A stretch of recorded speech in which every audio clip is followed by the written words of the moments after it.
Good morning, Mario, and good morning, Switch fans. It's a brand new freaking week, and it's about to be a big one, all right? But there's some strange happenings that we need to discuss, some interesting problems that I want to bring to your attention on this fine Monday, so buckle up, all right? We're talking about Nintendo offering refunds on a brand new Switch game because it's effectively destroying itself. Okay, we've also got some new games that are very tantalizing and intriguing, and we've got some really uncool workplace problems from some companies that make Switch games, and I feel like I need to bring it to your attention, especially on this Labor Day. So what's going on, everybody? It's Zach from Switch Force. Hope you guys all had a fun weekend. Make sure to smash that like button. Let me know in the comments down below what you think of all that is going down. Let's start with some good stuff, all right? It's Monday. I always like to breathe in the positive vibes and then move from there. So I want to give you a little bit of feedback on Marvel and 2K's Midnight Suns. This game is coming to Switch in March. It was debuted late last week, and they're promising another deeper gameplay dive tomorrow, September 7th, featuring Wolvie versus Sabretooth, one of the classic clashes of my youth. I love me some Wolverine, and I love that this new XCOM style game is riffing on XCOM and expanding with card-based combat. You'll still be moving around a tactical board, and the early demo looked fantastic. I love that they're putting a bunch of actual Marvel heroes into the game, and it's surprising to me that it's on Switch because the cutscenes and the gameplay look great. And the fact that it's not like an old version of XCOM or an old port or it's coming later down the line, but day and date brand new game featuring a bunch of Marvel characters, and the first time you get to create your own Marvel hero. You'll be playing the Hunter, daughter of Lilith. Your mom is like the queen of all demons, pretty spooky. And then teaming up with X-Men and talking to them, building with them, and learning from Avengers alike, kind of Fire Emblem Three Houses style. So if you're a fan of games like SteamWorld Quest and Slay the Spire with their card-based combat, if you're a fan of XCOM and that tactical action, if you're a fan of anything Marvel, and if you're a fan of Fire Emblem and exploring your base and really becoming friends with all of your co-stars, then I think this game is gonna really win you over. I'm super pumped, and it's out in just like 6 short months, so a super cool one to keep your eyes on. Now, you may also want to keep your eyes on that Nintendo Switch automatic download because they're adding another free game trial, and these are pretty cool. We don't talk about them often on the channel, but basically this is where Nintendo pushes a game to everyone's Switch who subscribes to Nintendo Switch Online, and then you have the full game for a week. Like, it's not a demo, it's not a time trial, it's like you could beat the entire game because they're just giving it to you. In the past, they've done stuff like Among Us and Minecraft Dungeons. Now they're doing Daemon X Machina, which at one point was a highly anticipated Switch title. Now, I'll be honest, this game really isn't for me. It's a mech suit flying around, arcadey combat. It's really not my cup of tea. It did get a 69 on Metacritic, so it's overall received pretty mediocrely, but it's neat that Nintendo is doling out something for free, and I just wanted to point your attention that way. I know there's a lot of games releasing soon, but that takes money, and sometimes it's better just to find something free and fun to play for a few hours than to have to spend cash, although we are coming into a crazy couple weeks. WarioWare Get It Together is about to drop, and there are a bunch of indies, including Eastward and Toem, that I'm insanely excited for. So let me know in the comments down below if you're gonna try out this game trial, which begins, by the way, on September 13th, or if you're gonna be picking something up that costs a little bit of extra coin. Now look, I'm all about the positive vibes, right? I am a spirited individual. I love keeping your days light and lovely and giving you all the goodness. But I'm also an advocate for well-being, health, and happiness. And so we got to talk about this a little bit, all right? A new report about Paradox Interactive states that nearly half of the employees surveyed said they've experienced abusive or incorrect treatment. Nearly half, it's 44%. Which is an insane number.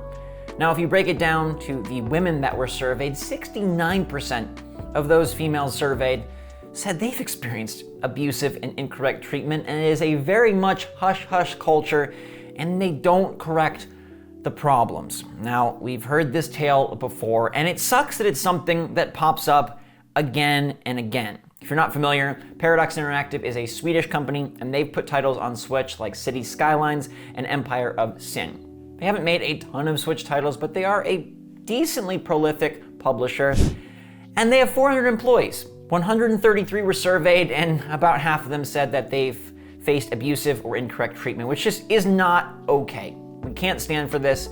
They've released a statement. They say they're conducting their own independent investigation, and they're going to try to make this right. We know that the whole Activision Blizzard fiasco has kind of really sullied the waters for that company, and I totally understand if you don't feel comfortable buying games from these publishers anymore. Now, the CEO of Paradox recently left the company, although they say there's no connection between this survey and that departure. I find that hard to believe, but they're not the only company in the news for this sort of troubling behavior, because we've also got Tripwire Interactive, who publish such games as Maneater and Chivalry. Their president had some really despicable words to say about the entire fiasco in Texas going down right now over women's rights. And I know this stuff is not the most fun to talk about. I know it's kind of difficult to talk about, but again, I want to advocate for everyone to have the best life possible. And I no way stand for these things where we're removing people's rights to have a great workplace, removing people's rights to make choices for their own body, removing people's rights to lead a unbothered, happy existence. Okay, so multiple studios that Tripwire works with have already canceled their contracts with the company over these comments, and it just makes you wonder, like, what kind of person goes and says these things? And what kind of person who runs a company just has the bravado and the insensitivity and frankly just the stupidity to say something that is so, first off, wrong, and second off, gonna put a huge black mark on your company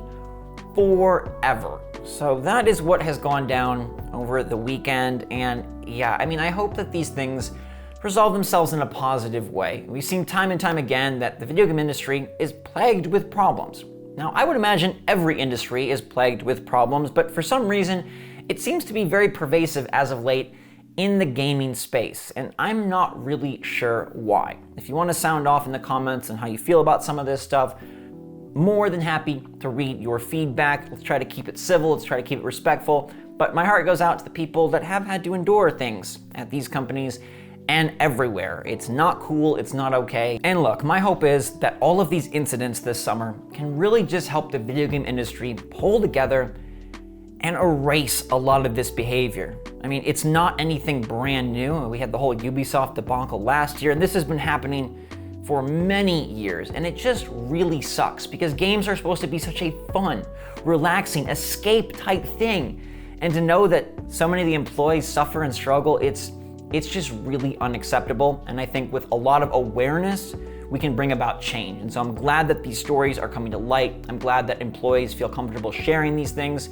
And hopefully, people like me and other YouTubers and influencers bringing light to these situations and letting people know, like, this is happening, it's not okay, we don't stand for this, it's not what the industry or gaming should be about. Hopefully, we can work towards educating, improving, and eventually eradicating all of this nonsense. Whew, speaking of nonsense, there is something downright strange going on with Sonic Colors Ultimate. The game doesn't officially launch until tomorrow, but there was early access for digital deluxe purchasers, and people have been finding so many problems with the Switch version of this game. Now, it's kind of a complicated situation because initially, people thought these bugs were coming from an emulator that people were playing on PC, but since then they've been replicated on actual Switches, and reporters have found similar problems. We're talking about all sorts of things, okay? The most significant being seizure-inducing visual glitches, but we also have characters falling through the levels, we have soft locks, we have crashes of the game, and we just have insane issues and bugs occurring with a port of a Wii game that by all accounts should have been a simple task and should have looked better, played better, and performed better than this one is currently running. Now, I'm not gonna show any of the seizure-inducing visuals for obvious reasons, but that really sucks because there are people that are severely impacted by that, and if you have no idea it's coming and then there's just a strange, insane flash of light from graphical glitches, that's really bad. And Nintendo has actually stepped in, and apparently they're offering refunds to players that request them. Now, my guess is this is specifically because of the seizure stuff. I don't think it's because of the bugs or falling through the levels or crashes, because lots of games, let's face it, end up shipping with too many bugs. But the fact that this has a health implication means Nintendo probably wants to make a move, and if you do request a refund, it sounds like they are providing it. But I gotta say, I feel really bad for Katie, who is the social media manager for Sonic the Hedgehog. Today is her birthday, and she has just been inundated with all of these issues, and trying to manage something like this has to be a nightmare, right? People paid money for this game, they paid for the deluxe edition, and the game is just not in a good state. And so she said, appreciate all your feedback on Sonic Colors Ultimate. The teams are listening and assessing for upcoming patch. Thank you for all your patience as we dig into this. Quick aside, we've seen some graphical issues that were caused by an emulator, which is outside of our control. Trying to figure out what bugs are legitimate can really slow down the QA process. If you're having issues, please flag them here, and gave the Sega support website. And I feel for her because, yeah, it's hard. You got some issues coming from Switch players, some issues coming from hacked emulator players, some issues that are very important to handle, and some that maybe you don't need to because it's not coming from the cartridge itself. Like, this is dicey. And Sonic Colors, it had a lot of positive buzz. They came in at a good price point. It's one of the most loved Sonic games of the last 10, 15 years, and now it's just kind of bleh, like a miserable launch. I'm not sure it could go much worse. And coming from Sega, a major publisher who puts a lot of titles on Switch, like we're looking forward to Super Monkey Ball Banana Mania in October, I sure hope it doesn't have these issues because it's kind of unacceptable. I know game development is hard, but this really sucks, and I played a bit of the game. I didn't experience any of the issues yet myself, but I will say, like, it doesn't look as good as I was anticipating. It runs at 30 frames per second, and right now I would just hold off and kind of wait to see how they're going to address this. It's also a chance that Sonic Colors Ultimate sees price slashes pretty quickly. So if you're hyped for this one, first off, I'm sorry. Second of all, probably wait and just see how this all shakes out. I'm sure they'll work on it, and maybe they'll get it to a really good state where then it is worth the pickup. But with the graphical stuff and with the frame rate stuff, and now with the glitches, the bugs, and the seizure-inducing visuals, like, this is rough and one of the saddest problematic launches I've seen in the entire 5 years of covering Nintendo Switch. A lot of heavy topics here on a Monday, but I think they really needed to be discussed, and you need to know what's going on in the world of Nintendo. But let's move to a more fun topic, the poll. Love these things, love hearing what you guys are feeling and thinking. Make sure to check them out on the community tab. Turn that notification bell on if you want to be rung as soon as something drops from Switchforce. New stuff is happening all the time. Like, we posted a direct predictions discussion yesterday. Me and Gabe got really into it for like 30 plus minutes. You might want to put that on as a podcast or something. I asked you guys, what do you want to see most out of this direct? Like, you can only pick one game to show up at this week's showcase, and the rest are no-shows. And I like how you're thinking, my friends, because 40%, myself included, picked a new Donkey Kong game. That is what I'm most smitten with. I'd love to see how Nintendo is handling that, as all the rumors point to them moving that development internally and making this a big comeback for DK and friends. Now, 23% of you picked Splatoon 3, and that was my next choice too. Very eager to see more of this game, how it evolves the formula from the last title and how they really work their magic, as this one has had a lot more time to experience, see, and practice with the Switch. Hopefully that multiplayer is a lot more flexible. 17% said Xenoblade Chronicles 3, which has also been heavily rumored. New Kirby got 14%. We've seen some leaks and rumors pointing to a new game, and Nintendo just always loves to pink puffball it up. 6% said Mario plus Rabbids Sparks of Hope, which I think, man, I wish that game got a little more love, but hopefully we can find out at least a few of these and how they're doing at the Rumor Direct. I'll keep you posted as soon as I know more. In the meantime, though, thanks so much for watching. Hope your week is starting off well, and hey, thanks for giving me the platform and the opportunity to share things that are exciting, things that are worrisome, things that are really cool, and things that are really important with all of you. I appreciate your time. Make sure to hit that like button. Thanks so much for watching. Stay safe, stay healthy, stay happy, stay positive out there. And until next time, everybody, Switchforce out.